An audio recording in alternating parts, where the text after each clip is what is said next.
I left the city, I've been browsing, treading water that they drowning. My head on a swivel, yeah. It's only really my surroundings.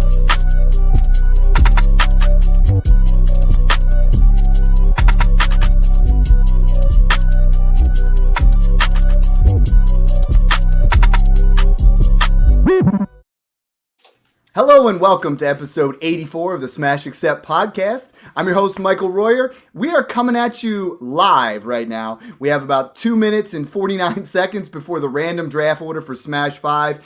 And I gotta say, I had my morning bang here. I got the day off. And my man John is on today to talk a little bit of do's and don'ts when it comes to rookie drafts with things that are coming up and the reveal of the Smash 5 draft order.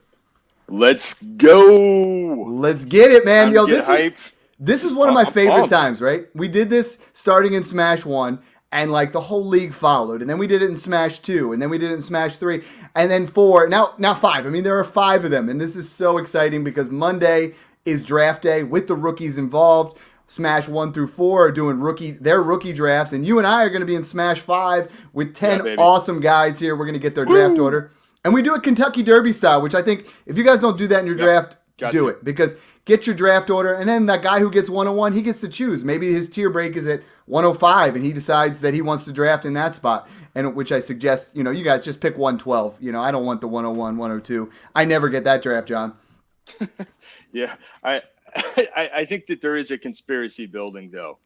Here, Dad, that you've somehow rigged. I don't think there's any way to do it, but somehow you have like an agreement with fantasy nerds or something. Right? I talk to fantasy nerds. How do you keep doing this? I got the 102 every time. I've gotten it every time. And I've gotten Josh Allen or traded back every single time, and it just feels right. You know what I mean? It feels right since I'm going to be in all the Smash leagues. And, it's just been a lot of fun. Like, I absolutely love interacting with the listeners, interacting with guys. The group chat has been just phenomenal, and it just keeps growing and growing, right? I mean, that small community has went from 12 to now over 60 people, and it's a fun chat to be a part of. And the nice part is, and you and I have talked about this off air, got 1 minute to go, the other guys are starting to answer questions, and there are people that message me, and like I'm doing trades with them, and I'm like, that's the exact trade I would have sent, and they're like, I know, because we listen to you, and we adapt these things, and I'm like, man, they make it tough, and this is going to be another tough league.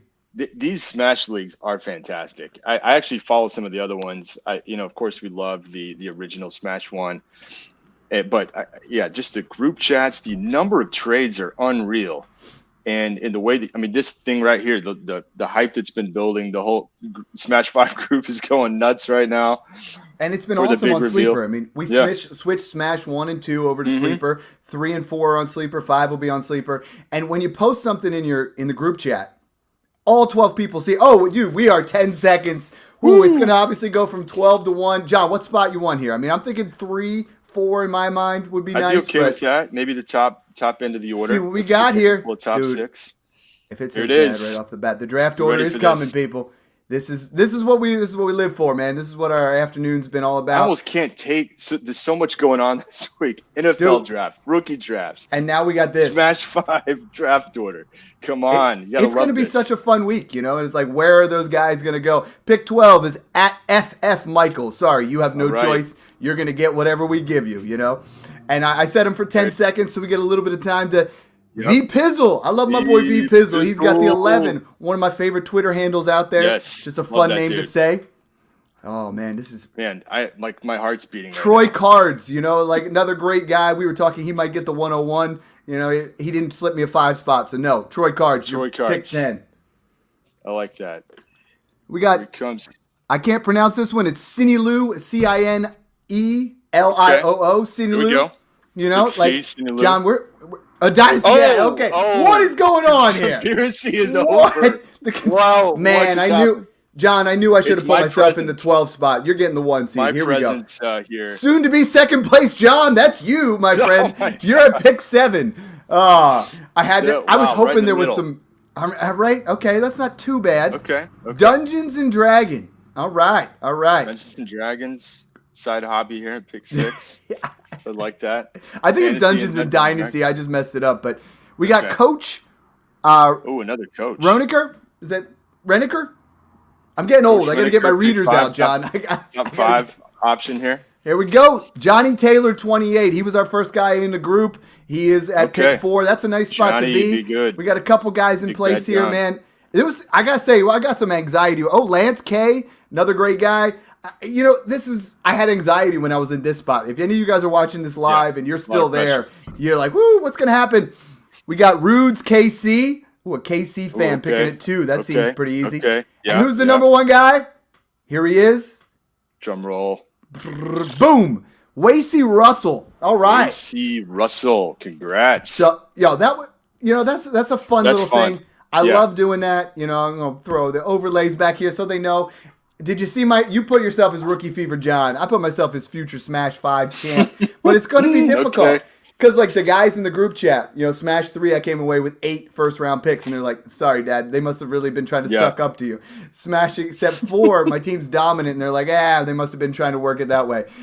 We got some... We're going to bring it. Matthew Reuter, who's Rudes KC, he said, yo, let's go. He's got the 102. Honestly, you lucked out there, Matthew. You got a great spot there. That's nice. The fun thing, John, is we're doing this, and we're not drafting until Monday. So now we have almost a full week. Yeah. To shape your roster, baby. Come on, my first round pick is going on the block here. Let's put it up there immediately. But in other leagues, you get those 2-minute windows, and it's just like get it going. What we like to do in Smash Accept is like, dude, you got an 8-hour window. No one's taken one in all 5 leagues. Yeah. No one's taking 8 hours. Even these guys know what they're doing. Even around 25, they're still getting them out there, And I think it's just fun to put it out there ahead of time, a week in advance, where now all of a sudden, if I want to move back from whatever spot I'm in the first and accumulate some value, or my AirPods falling out, those things, I'm going to make those moves. So I'm excited. I know you're excited. But I got to figure out what is my strategy. I went completely all in Smash 1, took it down. So, that's my tendency. You don't have picks until the Biden administration's over, though. Yeah. Which I did go all in. I was wishing it would be over sooner, but Yeah. I might be able to repeat, but the competition looks fierce right now in Smash 1. Dude, and you and I were like neck and neck there. I mean, I started out like 10-0. You did. And then I didn't move on. If I made that trade with you, I would have been in the ship with you. You still would have beat me. But it was like we were going at it, man. And everybody else loved that. They were loving that. And now like some of the trades, they're like, I don't think so. You're the host. We're not kind of making those. But love that. Yeah. Today, what I want to talk about a little bit is when it comes to this time of year, right? We all get that rookie fever. We want to buy in. We want to buy players that are upside guys. There's a lot of guys. There's a lot of moving pieces right now. There's some things that can happen, right? And some guys that we absolutely love that we're going to talk about, like Devonta Smith, Elijah Moore, Antonio Gibson, Terry McLaurin. There's a lot of moving pieces that we're going to find out here on Thursday and Friday. I love this time of year because it's my birthday is always day 2 of the NFL draft, or day 1, day 2. And it's just like a fun experience seeing where these guys go. And this year's class people have been down on them, but they're definitely going to have some fantasy impact on our players. No question about it. Now, one of the things I love about this Smash 5 draft is we get the actual rookie, the 2022 rookie names in the draft right after it's completed. I think that Monday after is the best time because the real ones have already been doing their homework. They've been listening to the pod. They've been listening to Waldman. They've been listening to all these guests that you brought on. John Lau was in there talking about Matt the class. Hicks seems like forever ago. Hicks, Derek Brown. I mean, we've Troy, had great people on here, and it's like that was to prepare you for this because what we want, we want all of our leagues to be as soon as possible after the draft because that gives you that competitive edge. A lot of them are like, hey, let's draft in late July. You're like, what? No, like get all in there, man. Draft early May. Like you guys have the advantage now because you guys have been listening to us. You've been, following the content. You've been doing things, and we just kind of try to give you that best. And now we're gonna see where these guys go, right? And this is like so exciting because we are literally drafting Monday, and you're gonna have to decide, man, what are we gonna do with these players? Where's Breece Hall going? Where's Kenneth Walker gonna go? Where's all these guys that we've been falling in love with in this class? Where are they going? And there's landing spots that are great. There's landing spots that are gonna hurt, and that's the whole risk of this time of season, right? Is like, do I want to buy in on those picks? And this year we've talked about the class as a whole is not super powerful up front. Most of our guys have said those 2023 class, and John even went as far as to say there are 10 players he would take over the one-on-one this year. You know, and most of our guys said 8. But you got to look at those things, and you got to figure out what this draft's going to look like, where you want to be, and it's just crazy time of year. You know, like this is where you separate the men from the boys, where you can really make an advantage. Right, and I think that's the key point, right? If you've really been paying attention in all these mocks and what these teams are doing, they've actually kind of revealed, some of these teams have kind of telegraphed almost what they're probably going to do in the first round, and so if you're kind of in the know, you've been doing your homework, you can actually get ahead of that. You can actually make some pre-NFL draft moves. If you think some guys are actually going to take a hit in value, they get drafted over, or you have new competition, a new alpha wide receiver, that kind of thing, you may want to actually make some moves now, get ahead of it, right? So we got stuff out there. It's like, oh, I got the band up again. But like, already, you know, teams are out there. And do you believe this? It's like multiple executives have told ESPN Todd McShay that the Eagles' preference at 15 is Jameson Williams, you know? And we got like talk like that we've never had in the past, where people are like, this is what we're going to do. And some of it's smoke screen, some of it's there, but you got to at least look at it, John. I mean, if Jameson Williams goes there, and I've heard Chris Olave, who they brought in a bunch. Let's talk about the Eagles first, because you know they're near and dear to my heart. Let's go straight to the Eagles, And, I mean, Devonta Smith is a guy – I haven't smashed 3 as one of my cornerstones. I was listening to Dynasty Nerds the other day. They have him as a top 12 Dynasty wide receiver. I have him at 14 right now. But, I mean, what he was able to do his rookie year, over 900 yards, you know, multiple touchdowns with Jalen Hurts in a run-first offense. Now we get to a situation where let's import Chris Olave. Let's import Jameson Williams. What does that do for the Eagles? I mean, I think the bottom line is, and for me, I still can't believe how cheap Jalen Hurts is, because Jalen Hurts will be a top 10 quarterback this year. He is at a spot where, like, dude, they have surrounded him. They want to put it in there. They've traded that other first-round pick and moved back with the Saints. And you know it's Jalen Hurts. They're not going to draft a quarterback at 15 or 18. My hope is they take, you know, they take one of the elite corners in this class, maybe a linebacker, beef up that defense. But if they take Olave or if they take Jameson Williams, what happens to Devonta Smith? Right. We got to start thinking that way. Yeah. Here's my view. I actually do think there's quite a bit of risk on Devonta Smith at his current value. And we know about the recency bias. People are going to react to this NFL draft. People are going to have rookie fever. And I think that's pretty obvious. Jalen Reagor, and JC Arcega-Whiteside. Well, he's a tight end now, bro. He's a tight end. I know. We're good. It's funny, but here's the thing. I do think that Devonta Smith will take a hit. I'm actually kind of convinced that they may go. It depends on if their wide receivers there, but let's say it's Jameson Williams or Chris Olave. When you look at Devonta Smith in his rookie season, he did look good, but he didn't quite have what he had at Alabama. Like he was struggling to get open deep, and that long play with Jalen Hurts. You saw a couple. I think it's more Jalen. It's more Jalen Hurts than Devonta Smith. A little bit. I mean, Devonta Smith, I think, is an elite talent. Like, he really is. The thing that he checked for me was my biggest concern was the size, right? I mean, there has never been a breakout, a guy that has come in at his size and done it. And he was able to get off press coverage. He was able to, you know, he had almost 1,000 yards as a rookie. Look pretty good. Yeah, and if we don't have Jamar Chase going ham or Jalen Waddle, we would be talking about in a lot of years, this is the wide receiver 1 out of that class.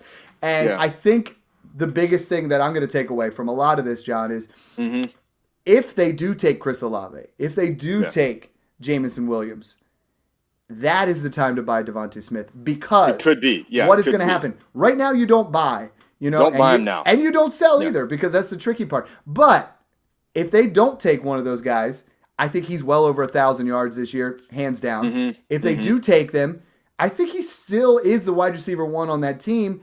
And if Jalen Hurts doesn't pan out in Philadelphia, they have put themselves in a situation with 223 firsts in a fantastic quarterback class to move up. So it's a long game. Devonta Smith is 23 years old. I love the talent. I think he is ultimately a fringe wide receiver 1, always going to fall in that wide receiver 2 category until he gets that quarterback play. Yeah, I think that for me is that wide receiver 2. We know Jalen Hurts, especially for this coming season. I just worry if they do take a wide receiver there, that the target volume comes into, it's already kind of a lower passing offense. Jalen Hurts is obviously going to use his legs. They like to run the ball a lot. So I think he's a wide receiver 2. He could take a bit of a hit. I actually wouldn't mind selling him if you could get into the top 5, top 6 of this draft in a Superflex draft, I'd consider that right now. But you're absolutely right. The time to buy would be if they do go out and get Jameson Williams, buy him low. Here's another one, though. Would it shock you as an Eagles fan if they actually draft a running back? Let's say day 2, and someone falls and they bring in somebody to. Then you got Miles Sanders, Kenny Gainwell, and another running back. It actually wouldn't surprise me if they did that. It felt like they really wanted to get Kenny Gainwell situated early. But then when they struggled, they moved on because Miles Sanders ended up having a low-key good season. Jordan Howard looked really good. Boston Scott looked really good. This is definitely a run-first offense, and I think it's going to be a committee with the coach coming over from the Colts, and it was obvious we had talked about that before. They are going to be a committee-type move. John, to your point, we were talking about targets. I mean, Devonta Smith, 114 targets last year. That's not a lot. The next highest – Dallas Goedert, 88. Quez Watkins, 69. Jalen Reagor, 60. That's about 59 too many. And then there's the next highest was Zach Ertz, who got traded. I mean, is Fulgham still there? Don't do it, man. I won't Don't do it. Sorry. Greg Ward had 11 targets. Those could have been Fulgham targets, which would have just been elite.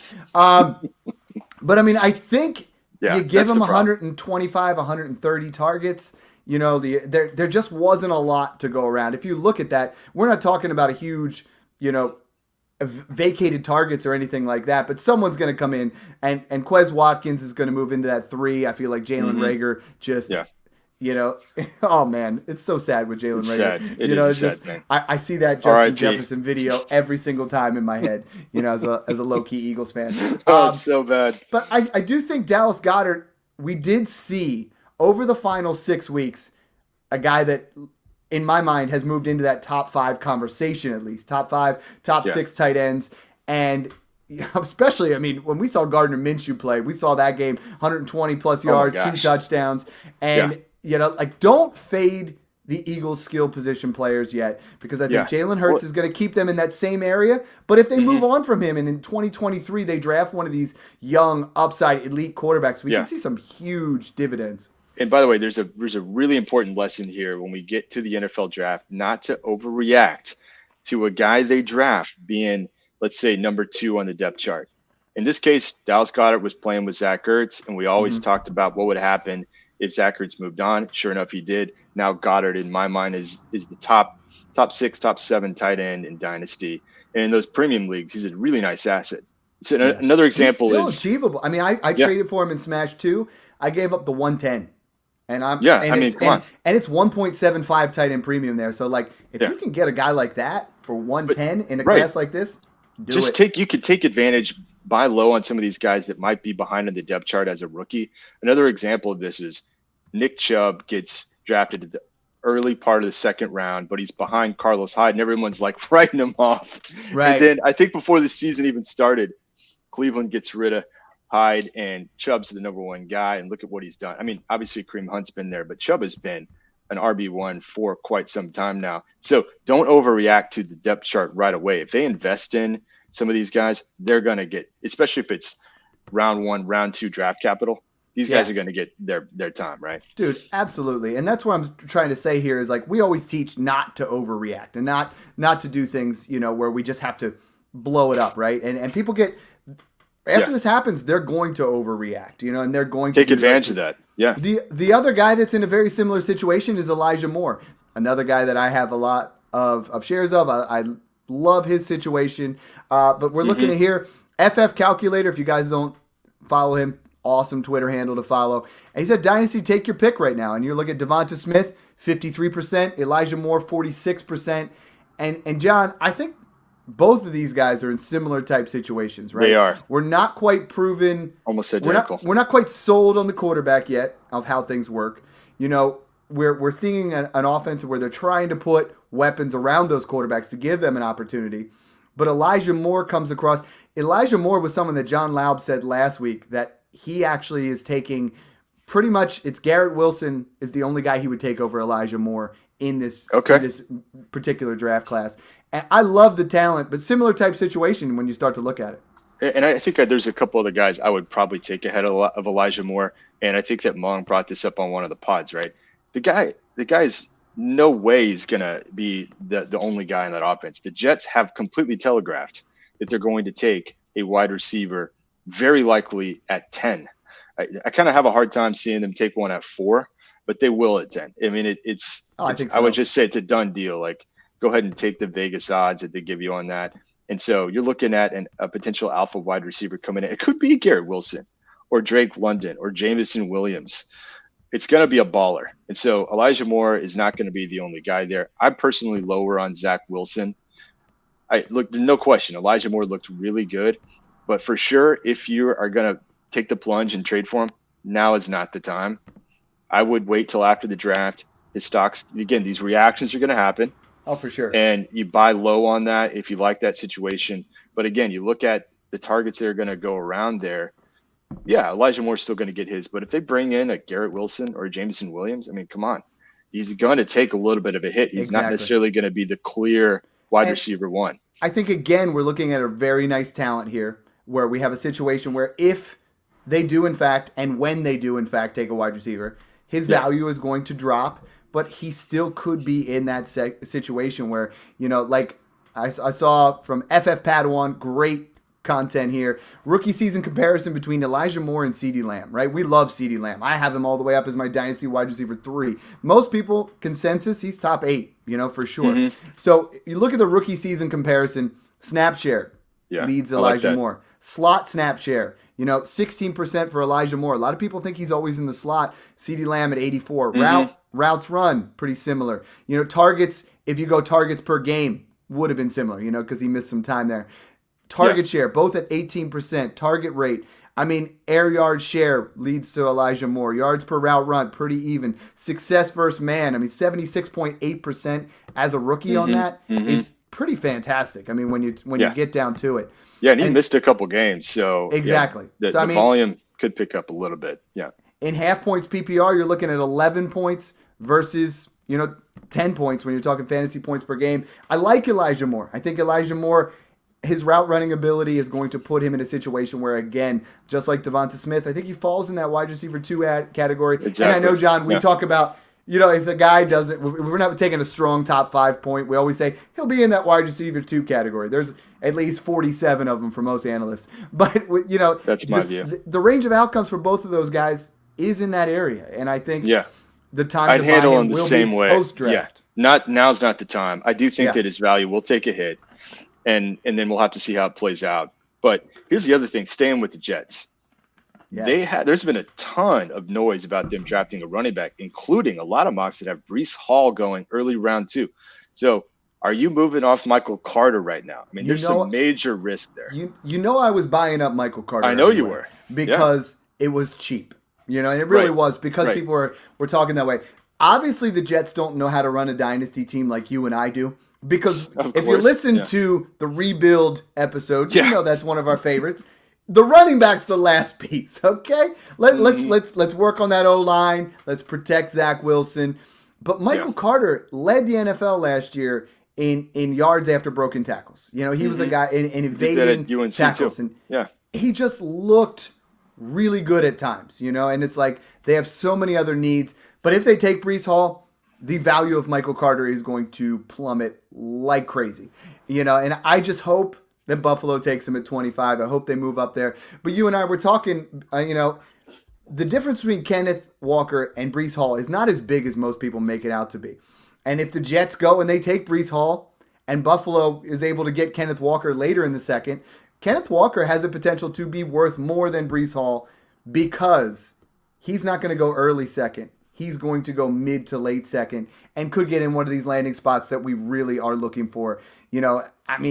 His value should skyrocket if it goes to the Bills. If he goes to the Dolphins, everybody's like, oh, the Dolphins aren't a good landing spot.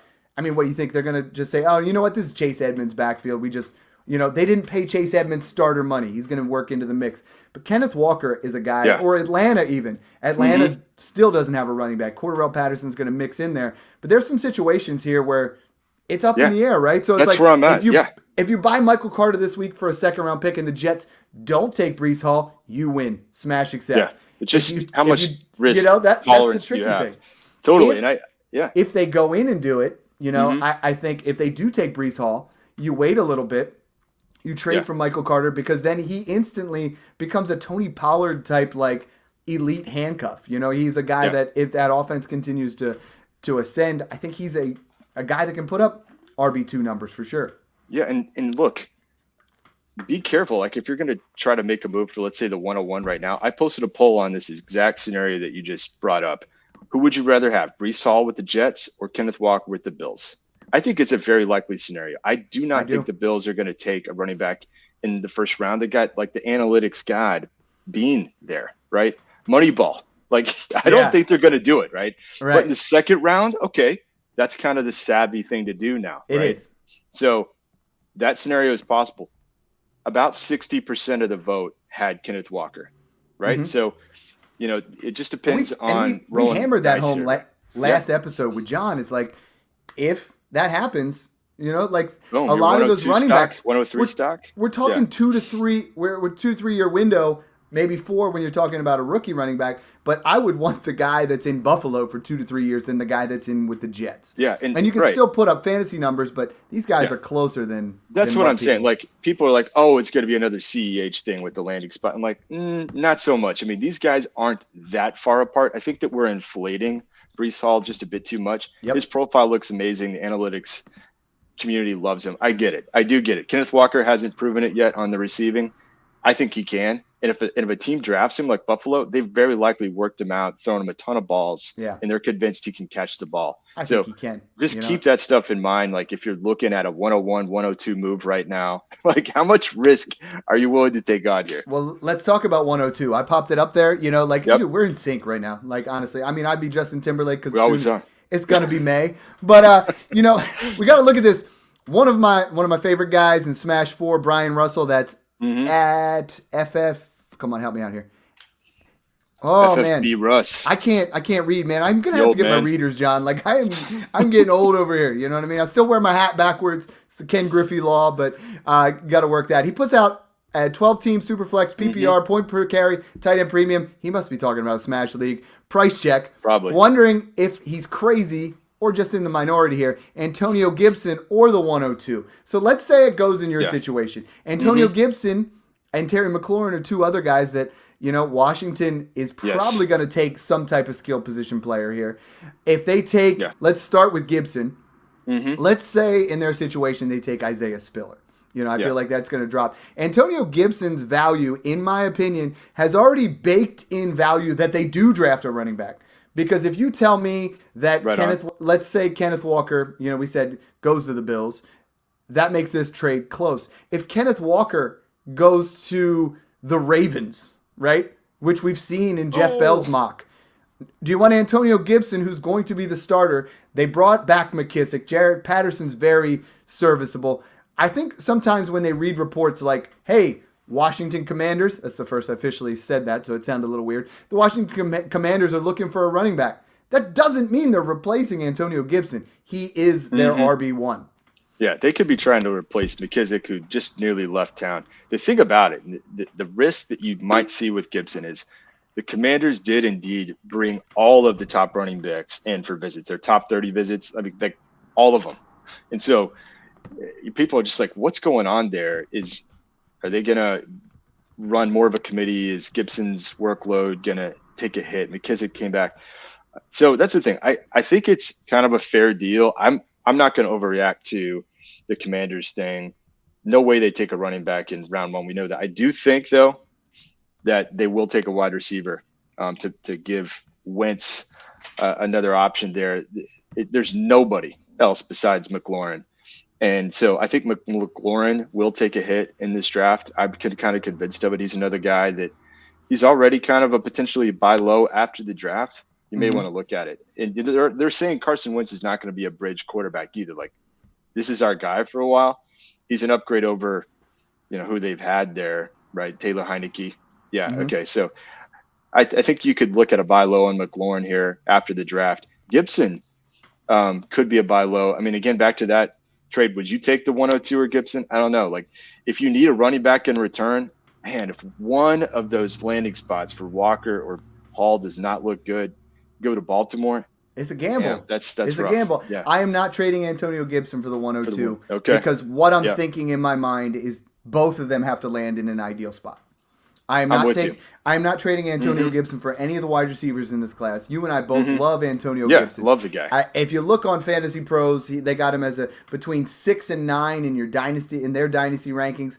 I have him, in my top 10 as well, top 10 to 12. I feel like in yearly he's in a top 10 or 12. So I think Antonio Gibson is a buy right now. I mean, I feel like we're almost baking in the value that they take. They're not taking Breece Hall. No. You can quote me on that later. But, we're baking in that they bring in legit competition because of the narrative that Antonio Gibson is not a bell cow back. Because he doesn't catch passes. He does. And he proved there were times where McKissick was out last year where Gibson took on the role, and he was a top 10 fantasy running back. And I think he has that potential. Yeah, if they bring someone else in, some more weapons to surround Wentz with, they can stretch the field a bit more, kind of help with the stacked boxes that he's had to face. I mean, it could help him out some. Carson Wentz is hated across the really is. Community. Wow. He was a QB1 last year. He was the QB12 in a 6-point passing format. And wild. I would say, and he's the best quarterback that Terry McLaurin's had throwing him the ball. I mean, I feel like no question. Yeah. And the McLaurin, if McLaurin was under contract and he played it out there, I think this is potentially a year where Terry McLaurin has his best year yet. He has not had a wide receiver 2 next to him who's been competent. They just haven't had that guy there to take a little bit of that pressure away. They've been able to key on him. I don't love Terry McLaurin in Dynasty, but I'm seeing him as a late 23 first. I've seen him being sold. I saw him go for the 112 and a toss-in wide receiver the other day. And I'm okay doing that. I think that's a move that you can make. Most people don't love Terry McLaurin in Dynasty. Most people hate Carson Wentz in Dynasty. But I think we're going to see a couple season buy here lows after the draft. Yeah. Michael Pittman was the wide receiver 15. We hated Carson Wentz in that situation. But the man still threw 27 touchdowns. He throws a ton of horrible passes. He makes a ton of horrible choices. He's going to fumble like crazy. He will lose in the first round of the playoffs. But that does not affect Terry McLaurin. That's going to happen. So, and they're definitely going to take it's a 1-year thing with Wentz. I think prove it kind of deal. And totally. They're going to take another wide receiver, but there's only so many wide receivers to go around. Let's another Ohio State wide receiver, by the way, to pair up with McLaurin. That would be interesting. Ooh, which one are you thinking? I don't think Wilson will be there at 15, but Olave wouldn't shock me if he went there in the mid-first. That would be kind of cool to see that, actually. And I know we're trying to wrap up here, and I wanted to talk to you real quick about those wide receivers, right? Because you've had Wilson as your wide receiver 1 the whole way, John. I've had Treylon Burks, which I'm still holding on there, in the right spot, and obviously, Olave was where Waldman was at, and our boy Mung was with Drake London. I mean, what's the landing spot for these guys based on what you've been seeing that really separates them? I mean, is there a landing spot where you move one of those guys above Garrett Wilson? I think there absolutely is. And here's the thing. Here's my advice is try to get if you have these guys tiered, and you should, right? You have 4, maybe 5. Maybe Jameson Williams, I think, belongs in there. I do too. And so you're probably going to aim for getting the value there, like a rookie pick where you're getting the last 1 or 2 in that tier. That would be my advice. But I mean, one of these guys is going to land in Green Bay. I do think, the Chiefs and the Packers both have 2 first-round picks. So KC and Green Bay, far and away in my mind, are the 2 landing spots that I think are going to dramatically impact that order of those top 5, or someone outside that top 5 that may creep in. I mean, if you potentially could be the wide receiver 1 in KC, come on. The same kind of thing that we're talking about with if Breece Hall goes early first and Kenneth Walker goes mid to late. Now we're talking about this early first here doesn't have a ton of – exactly. Yeah, late the first Falcons round, are a spot boom. where Falcons, whatever, Dallas. What if Treylon Burks goes to Dallas? A lot of the Cowboys fans are like, no, but you pair him up with Dak Prescott. The other things to throw in there, John, is he'd go to Green Bay. Yeah. Debo, McLaurin, or A.J. Brown. One of them's going to go for a first-round pick. One of them's going to get traded. Could happen. Jalen Hurts has been throwing with A.J. Brown on the side. A little fingers crossed there. There's all kinds of – this could be the craziest draft yet. I think it really could easily been the craziest offseason. Yeah. I've enjoyed it. You and I have been texting back and forth. Get your the popcorn. Smash Accept group chats are just blowing up because it's going like, nuts what do I do with right all now, this? by the way. Is it? After that live, we need to post the order for these guys. But it's going nuts. Yeah, I know. They don't realize. I get like 400 DMs after that. They're like, well, which spot am I? Like, I love it. I love it. I absolutely love running these leagues. I love the interaction on Twitter. That's why you and I both got on here. That's why we started this podcast with Mung, where we're just like, we were answering thousands of questions and like, let's just do it out there in the open and let's get it done. And this is what I absolutely love doing these things. And that's why I enjoy being in all the Smash leagues. One of the guys was like, hey, can I be in another one? I'm like, no. And I was like, everybody can be in one. And he was like, you're in all of them. I'm like, because I love being there. I'm the Dynasty dad, bro. Yeah, you want to take over commish duties? Probably not. So any final parting shots here? Any predictions? Anything just like, dude, I want to put my stamp out there because Thursday is the draft. Yeah. Any big stamp here you go with? Yeah, I mean, I just cannot wait for the draft itself. To me, this is like perhaps the second best week of the year next to week one or the playoffs. Just leading up to the draft, just enjoy it and have fun with it. Reach out to Mike and I and Mung. You can hit me at dynasty_trades, but just be prepared for the unexpected here. I really think this is going to be a wild first round. There's like every mock out there, and they're still all going to be wrong. Mm-hmm. And even the very top of the draft, we could see some surprises. And so have fun with it. Reach out to us if you have questions. As always, hit us in the DMs. And Smash 5, get ready. Coming for you. It's on, baby.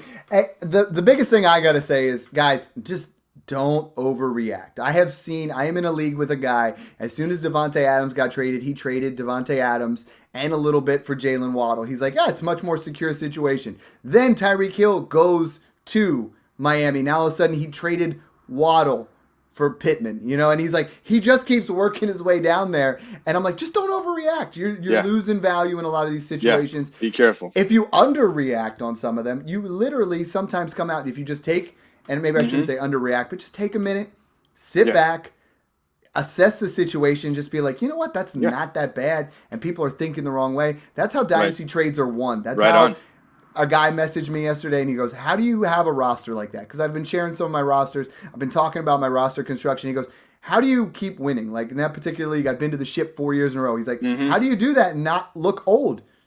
Insulated trades. This is the time where if Elijah Moore gets somebody that goes to the Jets, now you trade Davante Adams for Elijah Moore and a 23 first if you're not in a winning situation. And then perceived value seems like it goes that way. Be patient.